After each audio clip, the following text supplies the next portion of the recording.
আজকে আমরা জানব অটিজম কেন হয়, অটিজমের সম্ভাব্য কারণগুলি বা কজেস অফ অটিজম। শুরুতে আমাদের জানা দরকার যে অটিজমের নির্দিষ্ট কোনো কারণ নেই অটিজম হওয়ার ক্ষেত্রে। তবে গবেষণা করে দেখা গিয়েছে 85% কারণটাই হচ্ছে আননোন কারণ, যা আমরা জানি না। আর 25% কারণ হচ্ছে নোন বা যা আমরা জানি। গবেষণা করে যে কারণগুলির কথা বের করা হয়েছে, আমরা আইডিয়া করতে পারি যে এই কারণগুলির কারণে অটিজম হতে পারে।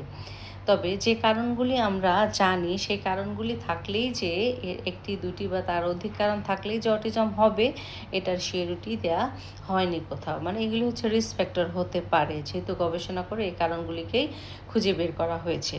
এখন পর্যন্ত অটিজম হচ্ছে আননোন কারণে হয়ে থাকে। যেহেতু 25% কারণ শুধু আমরা জানি, বাকিগুলি আমরা 85% জানি না, সেজন্য এটাকে হচ্ছে অজানা কারণ হিসেবে চিহ্নিত করা হয়। এই কারণগুলির মধ্যে যদি আমরা খেয়াল করি যে গর্ভকালীন সময়ে হচ্ছে কিছু কারণ থাকে, তারপরে হচ্ছে বাচ্চা যখন জন্মগ্রহণ করে তখন কিছু কারণ থাকে, এবং জন্মগ্রহণের পরে পরবর্তী সময়ের কিছু কারণগুলি থাকে, যেইগুলি কারণে অটিজম হওয়ার সম্ভাবনা থাকে। তো আজকে আমরা জানবো গর্ভকালীন সময়ে কি কি সমস্যা থাকে হচ্ছে যার কারণে অটিজম হওয়ার সম্ভাবনা থাকে। হ্যাঁ, হচ্ছে প্রিনেটাল কারণ।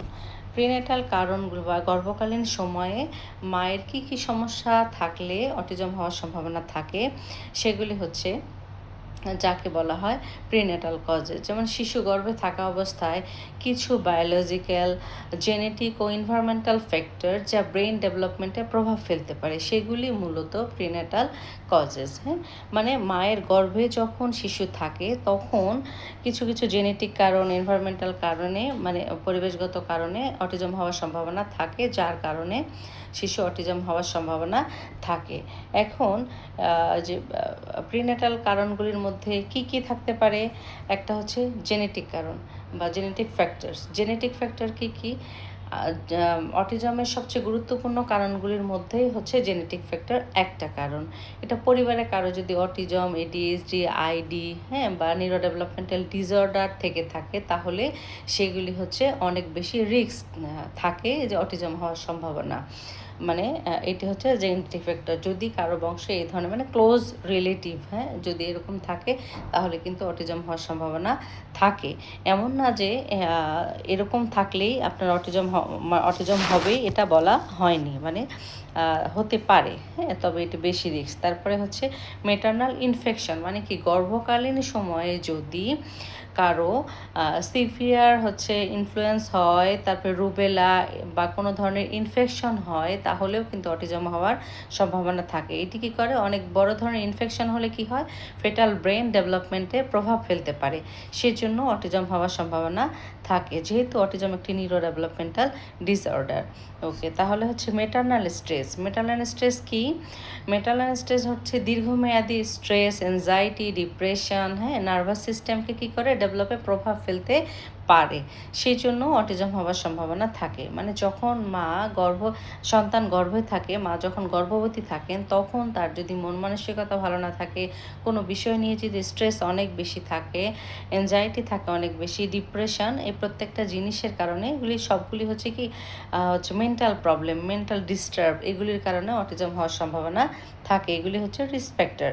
তারপর আনকন্ট্রোল ডায়াবেটিক্স আর হচ্ছে হাই ব্লাড প্রেশার, এই দুটোর কারণেও কিন্তু কি হয়, অটিজম হওয়ার সম্ভাবনা থাকে। তার মানে খেয়াল করতে হবে, আমার মা যখন মানে গর্ভবতী থাকেন, তখন যেন ডায়াবেটিক্স এবং হাই ব্লাড প্রেশার কন্ট্রোলে থাকে, এটা যেন অনেক বেশি পর্যায়ে বেড়ে না যায়।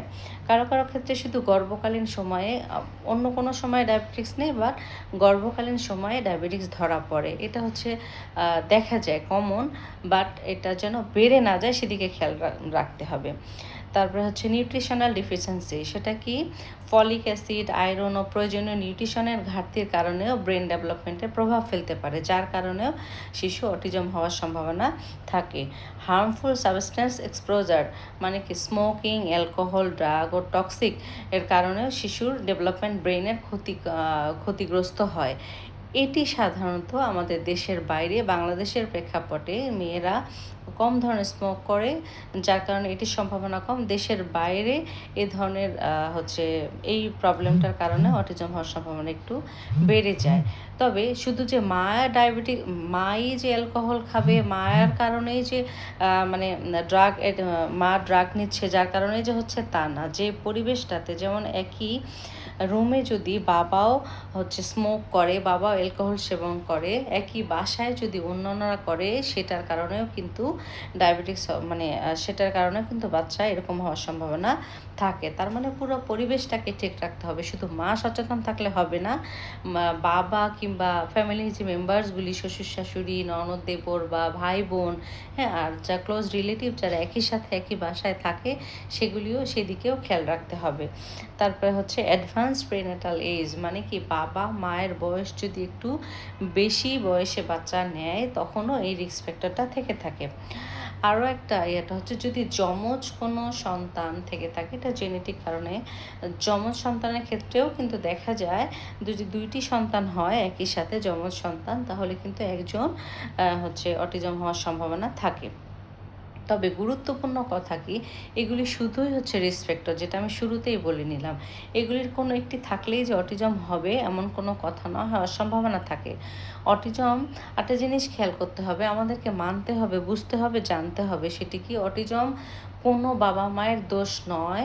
হ্যাঁ, ভ্যাকসিনের কারণেও অটিজম হয় না, তৈরি হয় না, কোনো ভ্যাকসিনের কারণে অটিজম তৈরি হয় না।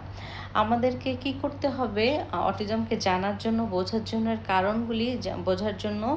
এটি হচ্ছে অটিজম কোনো দোষারোপ নয়, তার মা পরিবার বাবাকে কোনো দোষারোপ নয়, সঠিক মানে দরকার সঠিক তথ্য এবং সচেতনতা।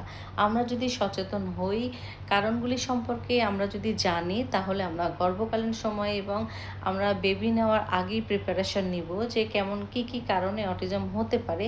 সেই বিষয়গুলি আমরা সচেতন থেকে আমরা হচ্ছে যদি প্রেগন্যান্সি টাইমটা আমরা নিজেকে মেনটেন করতে পারি, দেন আমরা এই রিস্ক ফ্যাক্টরগুলি থেকে বেঁচে যেতে পারবো। তো আজকের মতো এই কারণগুলি আমরা জানলাম, পরবর্তী আরও ভিডিওতে আমরা আরেকটু কারণ জানার চেষ্টা করব। আজকের মতো আল্লাহ হাফেজ।